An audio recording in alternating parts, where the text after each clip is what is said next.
Okay, one of the most common questions I get about is radiofrequency microneedling. This comes in lots of different flavors. You may have heard of the Genius, you may have heard of the Secret RF, and most people have heard of the Morpheus 8, and that's probably where I get most of my questions. So this video is going to be dedicated to what is the science and what is the evidence behind radiofrequency microneedling. So the concept is not that hard. There's two different elements that go into it. It's radiofrequency and it's microneedling. I made a video about microneedling before, and you can see that on my Instagram. But really simply, microneedling is basically harvesting the body's own ability to heal itself.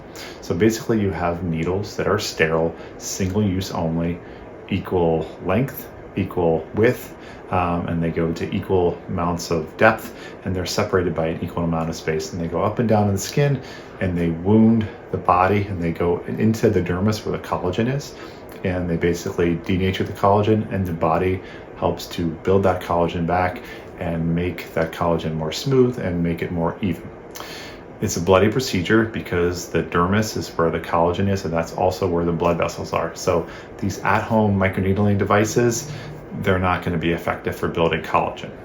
So the second part of this is radiofrequency, and that basically means that the needle itself has the ability to emit heat. You can turn it off, and it can just be a microneedling device, or you can have heat that goes throughout the duration of the needle, or it can be just a semi-insulated needle where there's nothing that comes for most of the needle, and then the needle has heat at the tip. With diffuse heating throughout the needle, you get more tissue destruction at multiple different levels.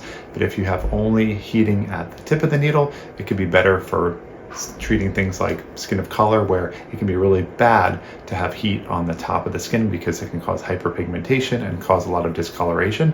And it can deliver that heat in a much more precise way to deeper levels of the skin. There are studies showing that microneedling can be helpful for a variety of different dermatologic conditions, but in my practice, I don't use it all the time. I use it a little bit. I use it a little bit for acne scars. I use it a little bit for tightening, but I don't think it makes a major difference as a standalone treatment, except for certain types of acne scarring. But I do think that there are better modalities to be used for acne scarring, but microneedling can be used, or microneedling with radiofrequency can be used in conjunction with those other treatments to get optimal results. I think one of the biggest issues with this particular type of technology is that the bar to entry is very low. So med spas have really been flooded with these devices, and they are marketed for many different dermatologic conditions, for skin tightening, for acne scars, for pore reduction, for sweat reduction, for making the complexion better, for melasma. And while they may help for some of those conditions, it seems like to me that it's being over-marketed for things that maybe microneedling radiofrequency is not the number one, the number two, or number three treatment for. What generally happens is that, especially in the med spas, people will be sold a package of microneedling treatments with the assumption that over time, with additional treatments, the microneedling radiofrequency will give you the results that you desire. A lot of people have come to my practice and they've been upset with the results that they've gotten because maybe they weren't getting the optimal treatment. Maybe they should have been getting a laser where they were getting microneedling radiofrequency. The thing that makes things more complicated is that they've already bought the package and they've already felt invested in that, so it's sort of a sunk cost.